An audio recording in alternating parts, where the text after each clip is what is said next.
All right. I'm so excited to welcome Bryce Hamilton to Direction, Not Perfection. He once believed that fat loss required strict meal plans, cutting carbs, endless cardio, but none of it lasts, right? So now, as a certified fitness and nutrition coach, we bring Bryce on today with us to help busy women understand why weight loss can be difficult at this season of life. We're so excited to have you. Welcome. Hey, thank you very much for having me. I definitely love the name of your podcast, Direction Over Perfection, because that really is the name of the game. So thank you very much for having me. I'm happy to be here. Oh, I'm thrilled to have you, and I feel like we're very aligned, and our listeners will hear that out of us today. It would be kind of fun to let you just give your background story because I believe you used to be a teacher. I was listening to some of your podcasts. Yeah, that's What true. what brought you into this space? Yeah, so there was a variety of things that brought me into this space. As with many people that end up in this space, it was at the beginning, I've overcome a lot of those things, but at the beginning, it was driven by a lot of my insecurities and doing it the wrong way and discovering that that doesn't work. So, for example, as I was growing up, one of the things that I faced was that I loved sports. And so I played a lot of sports alongside my brother, who was like a year older than me. But the problem that I faced as I got into my teenage years is that my brother was a little bit better at sports than me. And so no teenage boy likes to be compared to somebody else and always be like on the losing end of the stick. And so what that kind of drove me to do was it drove me to pursue other things that I knew that I could excel at. And so I really became a theater nerd. And for lack of a better term, I don't really think that people are that are interested in theater or communicate clearly, right? That people that invest their time in honing those skills are really nerds, but that's what the general population, that's the term, right? So I got involved in those things, really excelled at communication, which set the stage for me to be a teacher in the future. But when I reached my college age years, because I had basically abandoned any athletic pursuits, that also led to a poor body composition, Hmm. which then led to a lack of confidence in how I felt about myself. And so, what I started to do was I started to make sure that every single day, because I wanted to see an improved body composition, that I was going to run 3 miles every single day. Because I grew up in the 90s, and 90s, early 2000s terminology was just eat less and move more, right? So I was like, okay, I'm going to run 3 miles a day and I'm going to eat salads. And that worked as far as losing weight on the scale, but it was a complete disaster when it came to improving the way I looked and felt. And Hmm. it wasn't actually until I joined a gym and met an older guy who actually knew what he was doing named Rick. And he really taught me this is the right way to do things. Focus on strength, focus on performance, don't really focus on the scale. And I did that and dedicated myself to that for a year and really saw my body composition improve. At the same time that that was going on, that's around the same time that I was a school teacher as well. And my students began to notice my body changing, not in a weird way, but just like, hey, and this was mostly the teenage boys who were interested in sports. They're like, hey, you're looking strong. Like, what can I do? Because I need to get better at basketball, football, and all those kinds of things. And so then that encouraged me to pursue more knowledge and certifications and to get into this industry because I was so attunely aware to the fact that there's so many people that would like to improve their body composition, but yet they're inundated with the messaging of restriction. They're inundated with the messaging of, hey, you just should move more, you should be more disciplined. And really, that leads them to a place where they feel like they're a failure, where they have a lack of discipline, that they're the problem, that their body's the thing not working.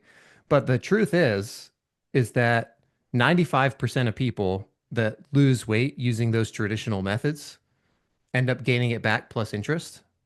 Right. So the issue is not the person, it's the methodology. And so with the teacher background, I really wanted to teach people this is how you do it the right way so that you can actually get results and keep them without the frustrating cycle of the yo-yo diet, which we've all experienced and is the absolute worst. So, if I were to abbreviate 15 years of time, that would be how I would encapsulate that, how I went from teaching and got interested in the fitness and nutrition industry.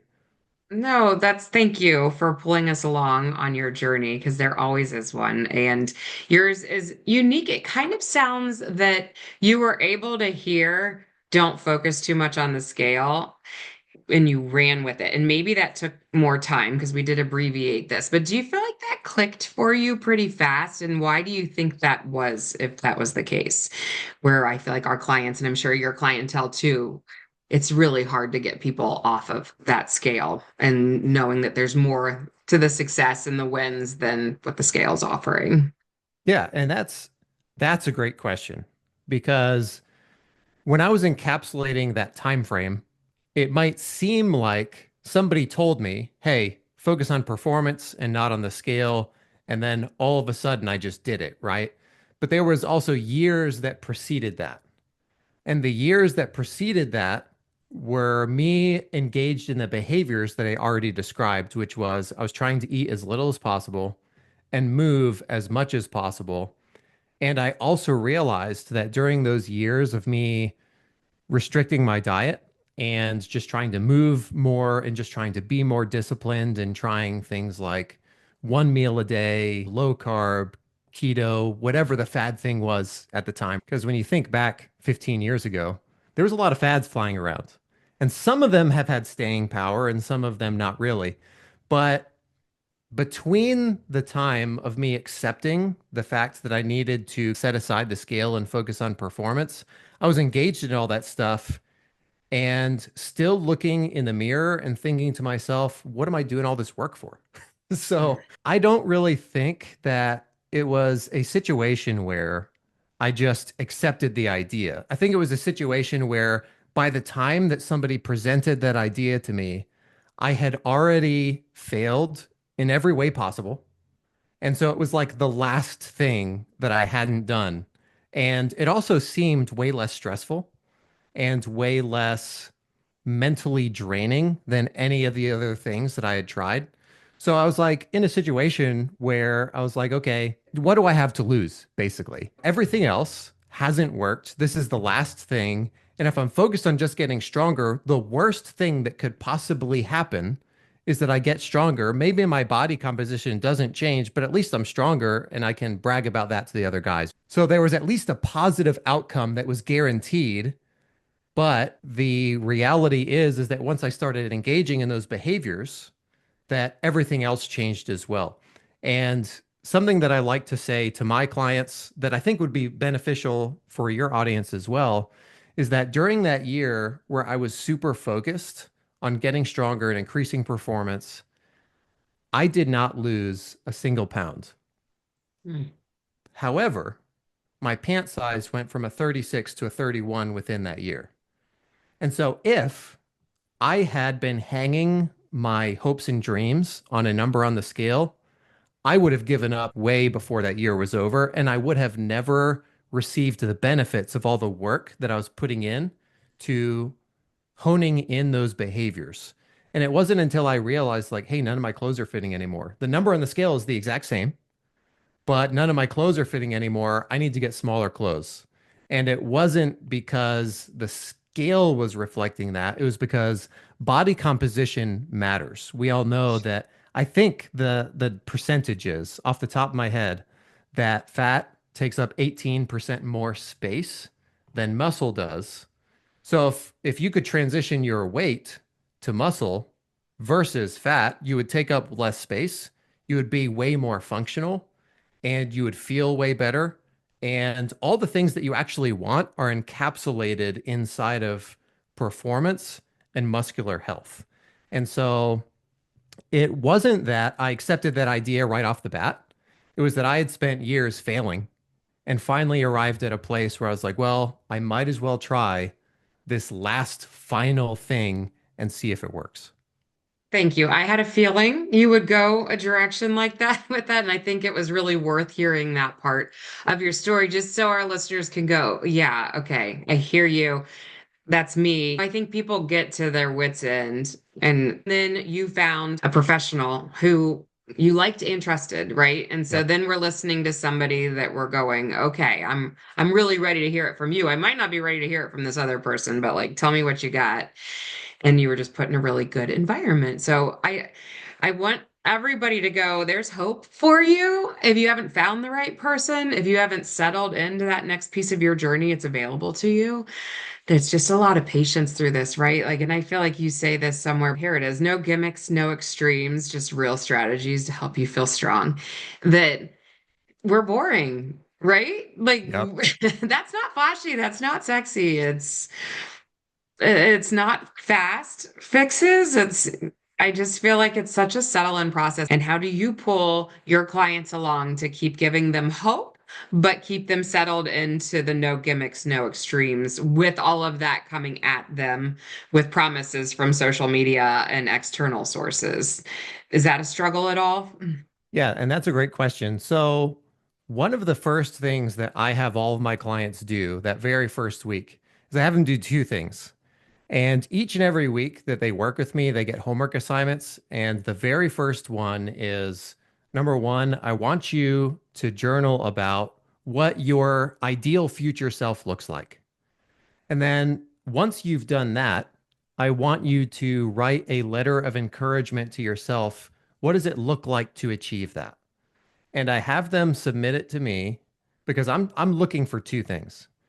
One, I'm looking for in that journaling practice, what does their ideal future self look like? And if they come back and they say things, well, my ideal future self is smaller and my ideal future self just has more discipline and they are super diligent in making sure that all the meal prep containers are done and that I'm running every day. If they come back to me with something like that, I then make sure that we get on a call and we go, okay,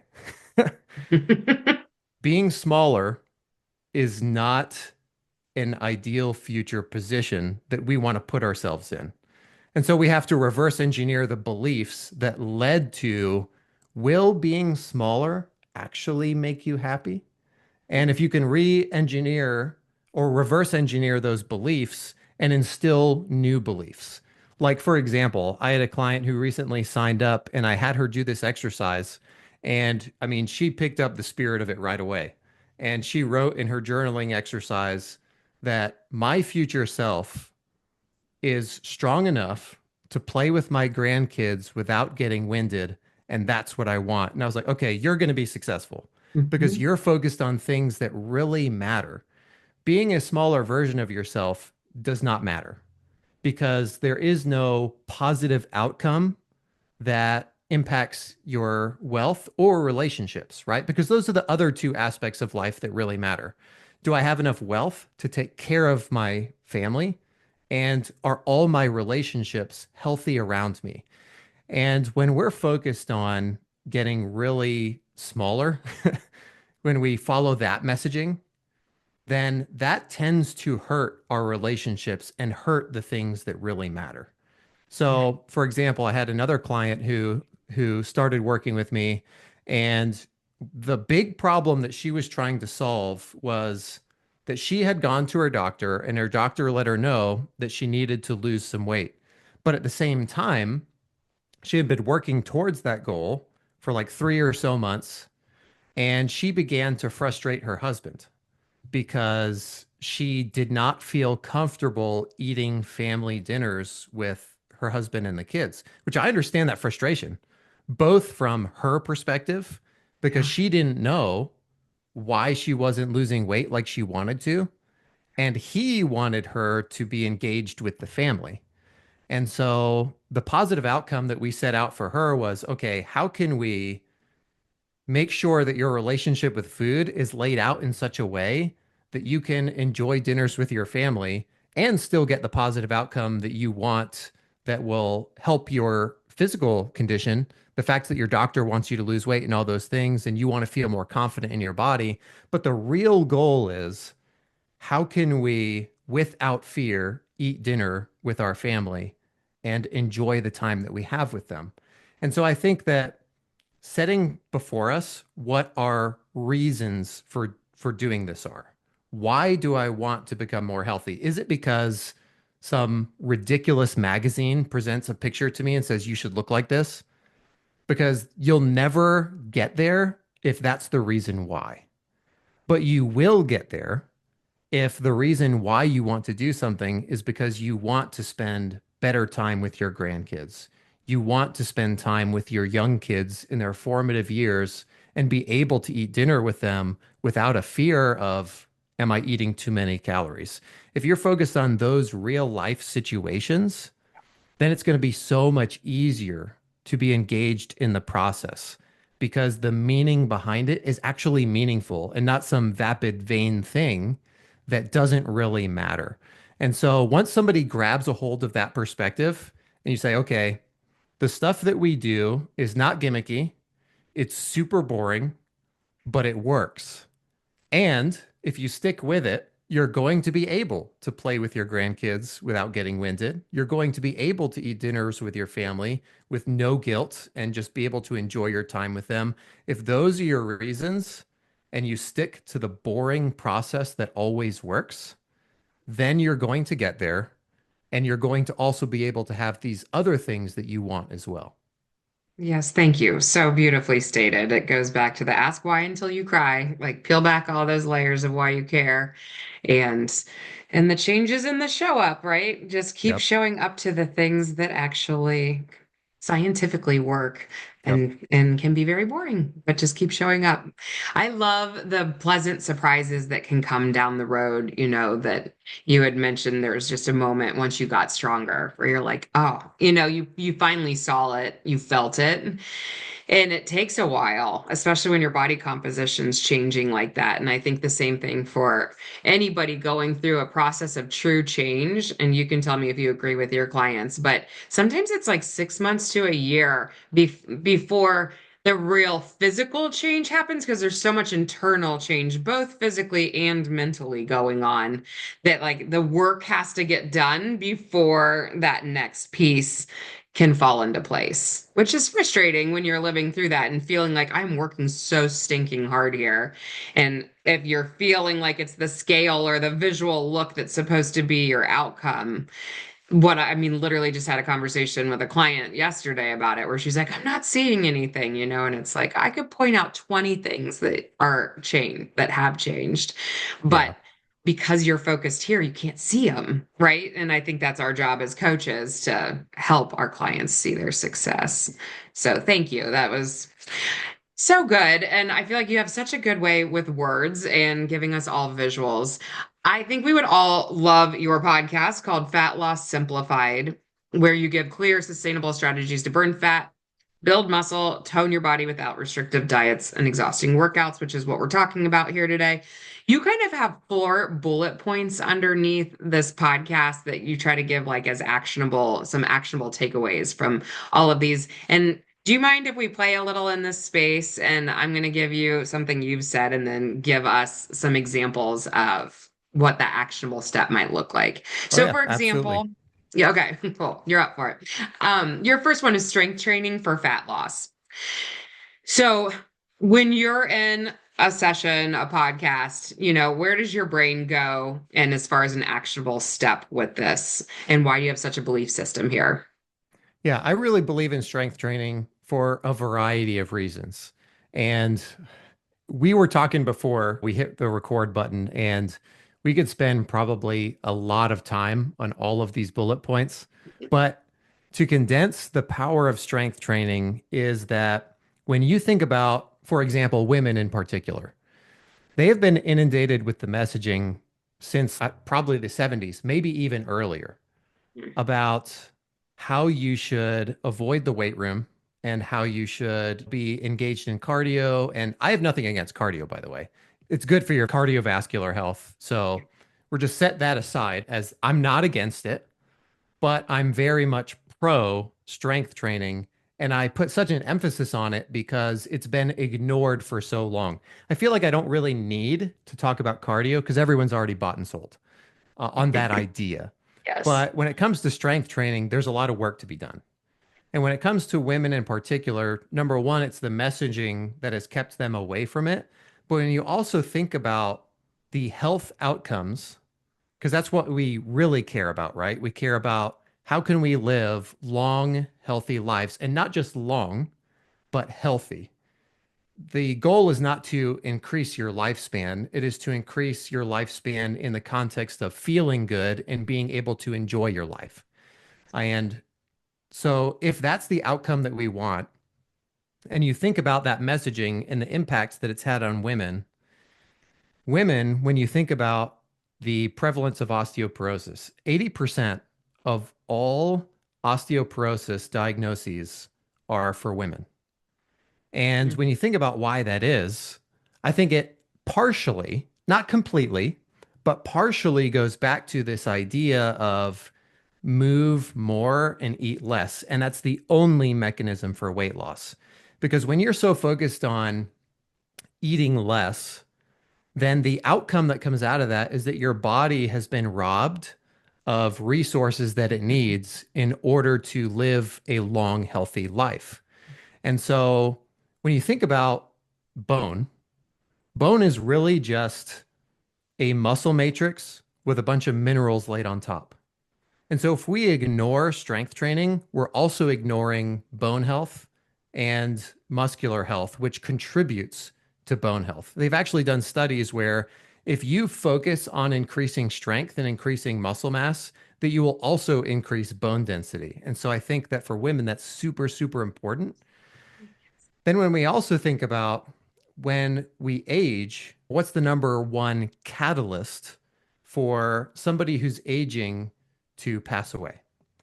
And that is the catalyst is more often than not falling. And again, it goes back to the idea of if we have restricted our calories and ignored strength training for the majority of our adult life, which is the situation for so many women, that if we've ignored those things for so long, then we set ourselves up and we put ourselves in this position where we don't have the strength to be balanced. And that's what leads to a fall in our 80s, hopefully 90s, right? Hopefully somebody makes it to that long of a life.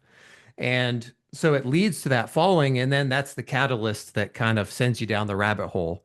But you can avoid that, not totally, right? Because at some point we age, right? And there's no way to avoid that, but we can mitigate that by starting in our 50s and 60s to prevent those outcomes in our 80s and 90s and to be stronger so that we can avoid those imbalances that would lead to a fall and those kinds of things. So I think it goes beyond just the way that we feel about ourselves and the way that we look in the mirror, but it's also what are the health outcomes over decades. And I think strength training is a solution that so many people just are not aware of. Right. Right. Oh my goodness, that was so good. Yes. We talk a lot in our community about meeting our future self and like how thankful our Yep. 70, 80-year-old, 90-year-old self will be that those efforts have been put into the strength training and for all the reasons that you just gave. I won't Yeah. repeat it, but yes. And I think people are getting on board and understanding it doesn't even have to look like the gym. It can look like a YouTube video. It could look like an outside class. Like there's so many different opportunities to like what you're showing up to that keep hope. If you're not a gym person, there's still, you can be doing this. So, Oh yeah, um, 100%. I actually don't go to the gym, sort of, with a caveat in that I have a home gym, but I found that that was just a better option for me because it made me more consistent. And that's the thing that matters more than anything else. And a lot of women are nervous to go to the gym and they're nervous of that culture. And so the two things there would be number one, gym culture is usually pretty positive, despite what you see on social media. But even if you don't want to do that, you can still pick up whatever tools you have the funds for. And the great thing about being alive in 2025 is that that ranges from affordable dumbbells to resistance bands to suspension trainers to a lot of affordable options that you can just do at home. I totally agree. Yes. And it won't break the bank. You know, when you say home gym, I think people's brains go to, oh, you must have this whole carved out room that you approach every day. And really it's just Get some dumbbells to your point. Get a Yep. kettlebell, get some bands. Yeah. I would love to get let's pop over into the eating realm here. You mentioned how meal prepping and macro friendly eating is kind of part of some constant conversation. Where do you go with that? Yeah, so meal prepping and macro-friendly eating kind of go hand in glove, right? And so when you think about meal prepping, that I think is pretty essential, an essential skill to learn in today's modern society because so many women and even men, but your audience is primarily women, I believe. But so many women are so busy. Like you have kids, and so you're taking them to sports, you have your own job, you have to take care of your household. I mean, you have a multifaceted life. And so meal prepping, a lot of times you'll see it in the context. When you look on YouTube, most of the time you'll see it in the context of bodybuilding, and you look at it and you're like, I don't want to do that. And I agree with you. I don't want to do that either. I don't want to spend my entire weekend being super dialed in on making sure that I have these precisely measured things and package them up to make them look beautiful and perfect in these prepackaged containers and have my meal set for the entire week. So that's not really my perspective on meal prepping, but Mhm. meal prepping is an essential skill in the context of just thinking ahead. And okay, I don't have to do that, but how can I just think ahead so that I don't have to lose out on the brain power? Because I remember, and my wife is the same way. So I remember thinking about this idea when I was growing up, because as a teenage boy, you'd come home and the first thing you'd ask your mom is what's for dinner. And she would absolutely hate that question. And so I have made the mistake of asking my wife that a few times over the last 10 years. And yeah, she hates that too. So I've learned that that's a question that everyone who cooks, whether it's the man in the household or the woman, doesn't really matter. Typically in a relationship, there's one person that cooks more often than the other. But whoever that person is, they hate hearing that question. But you can alleviate the burden of that question if you have a plan. And one of the reasons why people hate that question is because you don't really know. And so as you're thinking about it, somebody else asks you and you're like, I have no idea. Why don't you do it? Right? Why don't Mhm. you help me? And you can alleviate that burden from yourself by having the plan like, okay, I know that on Tuesday, this is the meal I'm going to make. And it might not be prepped, it might not already be made, but you know in your mind, this is what I'm going to do. So you don't even have to think about it. That brain power does not have to be expended. And then when it comes to macros, macros are an interesting topic in that nobody loves to track. And I believe strongly that tracking is not a lifestyle, it's an educational tool Mhm. that helps us to become aware of what we're putting into our bodies. But it's not something that we need to do every single day. And it's not something that we need to be super obsessive over. It's just something we need to view as okay, what I'm doing right now in my own intuition is not working for me.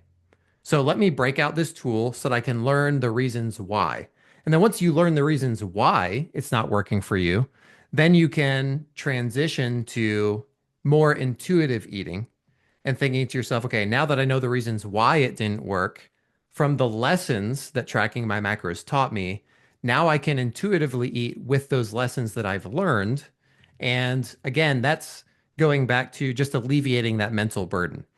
It would be a huge bummer to be quote unquote eating healthy and it's not working for you and you have no idea why.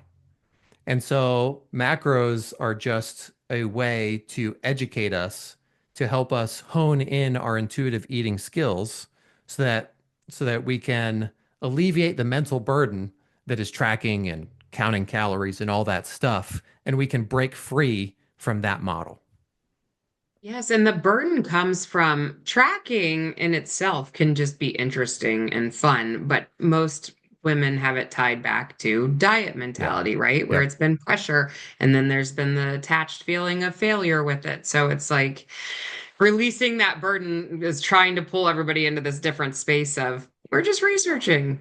We're Yep. researching what's going in and what's coming out. Like, yeah. So that's a good way to put it. I love this quote of you can't master what you don't measure. Yep. And so if we're not able to look back on something, how can we keep improving if we don't have the baseline of knowledge? So the way that you speak on things is so refreshing and feels so attainable for anybody who's going, yes, he's amazing. Bryce is amazing. Where can I find more? Where do you like to send people?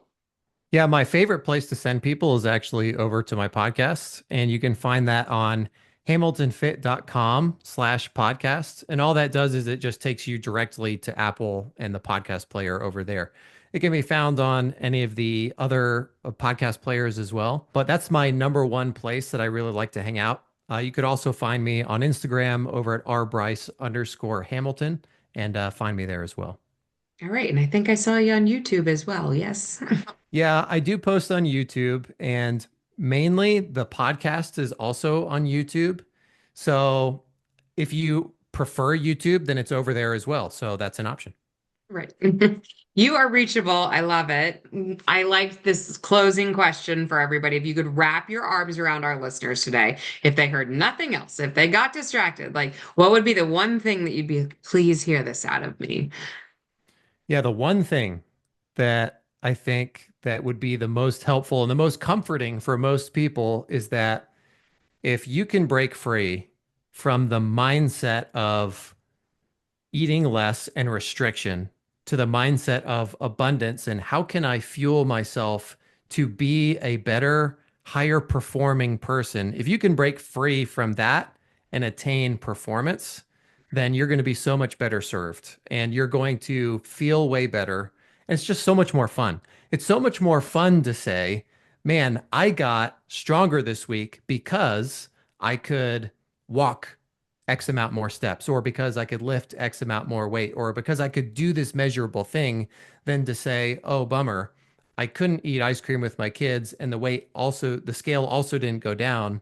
And so now I'm just bummed. Like, it's just way more fun to be focused on performance, and you're actually going to get the outcomes that you want versus being on that hamster wheel. So that would be the number one thing. Focus on performance, and you're going to feel way better and you're actually going to get the results that you want. And you said it too, and you'll just have more fun. Amen to all of that. So well done. Thank you. Thank you for your time, your wisdom with us today, and you are welcome back on anytime. Hey, thank you for having me.